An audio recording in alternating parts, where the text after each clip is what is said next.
ہمیں تو ایک آدھ دفعہ موقع ملے ہیں صوبہ خیبر پختونخوا میں حکومت کرنے کے، جو ہم سے ہو سکا ہے، کیونکہ آج کل حکومت کرنے والا حکمران نہیں ہوتا جی، اس کا گرد پیش حکمران ہوتا ہے، حکومت کرنے والا پھنسا ہوا ہوتا ہے ان کے بیچ میں۔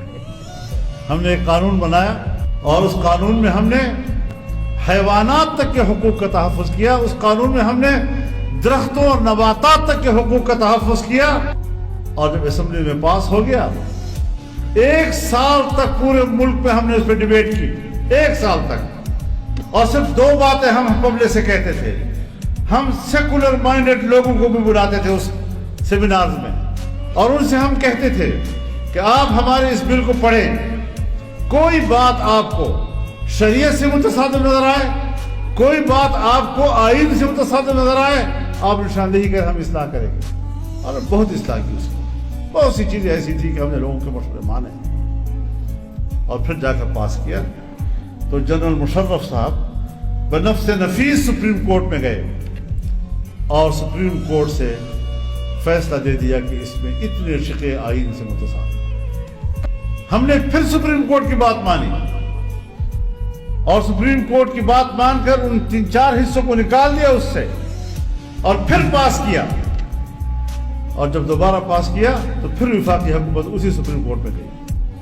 سپریم کورٹ نے یہ نہیں کہا کہ یہ کیس تو میں دیکھ چکا ہوں، اس پر تو میں فیصلہ دے چکا ہوں، اس میں اگر کوئی چیز مجھے آئین سے متصادم نظر آئی میں نے نکال دی ہے، نہیں، اس نے 3-4 اور دفعہ نکال دی اس سے، اور اس سے وہ غیر موثر۔ یہ حشر کرتی ہے آپ کی اسٹیبلشمنٹ اور آپ کی عدلیہ ہمارے اسلامی قانون کے ساتھ، اور ہاتھ بھی ان کا اونچا۔ ہم جانتے ہیں آئین کیا ہے اور آئین سے متصادم کیا ہے، تم ہمیں سمجھاؤ گے؟ جی ہاں، ہم سمجھائیں گے، کیونکہ شریعت کو پھر بھی ہم جانتے ہیں، تم نہیں جانتے۔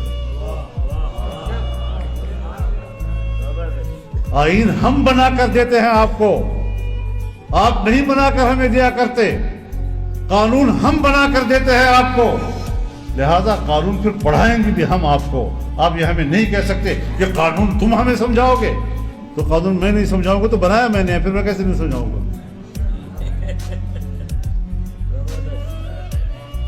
اس لیے ادارے بھی ذرا سیاسی لوگوں کو اور عوامی اداروں کو اس احساس کمتری میں مبتلا نہ کریں۔ اور پھر جب آئین کہتا ہے کہ حاکمیت اعلیٰ اللہ رب العالمین کی ہوگی، جب آئین کہتا ہے کہ اسلام پاکستان کا مملکتی مذہب ہوگا، جب آئین کہتا ہے کہ تمام قوانین قرآن و سنت کے تابع ہوں گے، جب آئین کہتا ہے کہ قرآن و سنت کے منافق کوئی قانون نہیں بنے گا، پھر 1973 سے لے کر آج تک کوئی قانون سازی ہوئی کیوں نہیں؟ اس لیے کہ ایوانوں کو ایسے لوگوں سے بھر دیا جاتا ہے کہ جن کو قرآن و سنت سے کوئی دلچسپی نہیں ہوتی۔ لہذا ہمیں اس رخ پر بھی سوچنا ہوگا، اس پہلو کو ہمیں نظر انداز نہیں کرنا چاہیے۔ یہ ہمارے ملک کا ایک قومی المیہ ہے آج تک، جس کا ہم سامنا کر رہے ہیں، جس کو ہم اہمیت نہیں دینا چاہتے۔ تو یہ چیزیں مد نظر رہیں آپ کے۔